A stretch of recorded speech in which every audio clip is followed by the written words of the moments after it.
রাজনৈতিক পালাবদলের পরেই তৃণমূলের প্রাক্তন নেতা মন্ত্রীদের বাজার বড় মন্দা।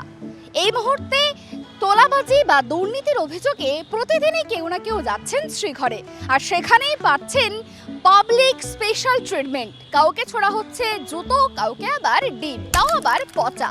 এই ডিম থেরাপি নিয়ে সাধারণ মানুষ কি বলছে? গুগলিয়াম মেলোডি এত কেন চকলেটের আজকের আমাদের টপিক ডিম থেরাপি। এই ডিম থেরাপির যিনি হবেন ভালো বক্তা, তাকে দেয়া হবে কেটিভি বাংলার পক্ষ থেকে একটা মেলোডি। ভালো ডিমের দাম হচ্ছে 10 টাকা, আর পচা ডিমের দাম হচ্ছে 20 টাকা। পচা ডিমটাই মারা উচিত। ডিম ছড়া পক্ষপাতী তো অন্তত আমি নই। ডিমের দামটাও এখন বেশ অনেকটাই। ডিমের বদলে অন্য কিছু ছোড়া হলে সেটা মনে হচ্ছে বেশি ভালো হয়। আলু, বেগুন, আপনার টমেটো, মানে যে কোনো অপ্রয়োজন জিনিস যেটা আমাকে ফেলে দিতেই হবে সেই জিনিসটাই ছুড়বো। ডিম, গোবর, পচা টমেটো যা পাবে হাতের কাছে তাই ছোড়ো। তো এত ডিম নষ্ট না করে সেই ডিমটা যদি আমরা সাধারণ মানুষ খেতে পারি, এটাই তো সব থেকে বেটার।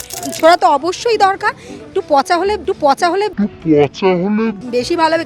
খেতে পারবে সেই ডিমগুলো দিলে তো আমরাই তো দামে ভুগবো, মানে আমাদেরই তো বেশি দাম দিয়ে কিনতে হবে। কি পরিমাণে নোংরামি করে গেছে,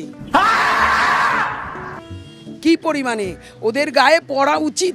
করে মেয়েটির কি করলো যে ওই রকম অত্যাচার হলো, একটা কোনো সুরা হলো, পুলিশরা ওইটাতেই কাটপেনি খেয়েছে, ওটাতেও ওরা উল্টোপাল্টা কাজ করেছে। ডিমটা হলো যেহেতু তাদেরই পছন্দ, ওই কারণে ডিমটাই পছন্দ করে জনতা তাদেরকে ফেরত দিচ্ছে। সেটা নেয় না, প্রতিবাদের মুখে দিয়েও অনেক কিছু বলা যায়, মুখ দিয়ে। প্রতিবাদের ভাষা অন্যরকমও হতে পারে, সবসময় কোনো কিছু ছুঁড়েই প্রতিবাদ করতে হবে এটা কিন্তু যুক্তিযুক্ত নয়। থেকে মেন গরুর গোবর আছে, চারিদিকে গোবর ছড়িয়ে থাকে, সেই গোবর আছে, অন্যান্য অ্যানিমেল আছে, তাদের পটি আছে, সব নিয়ে ছুঁড়ে মারলেও কোনো সমস্যা নেই। পচা কোনটা ভালো সেটা তো আর বোঝা বড় দায়।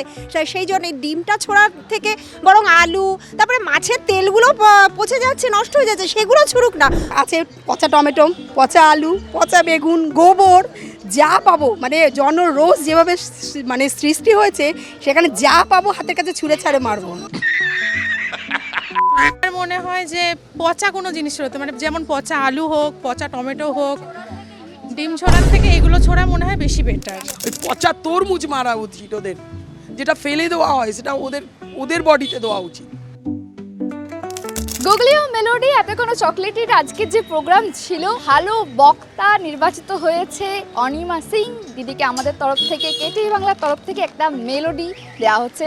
দিদি, মেলোডি।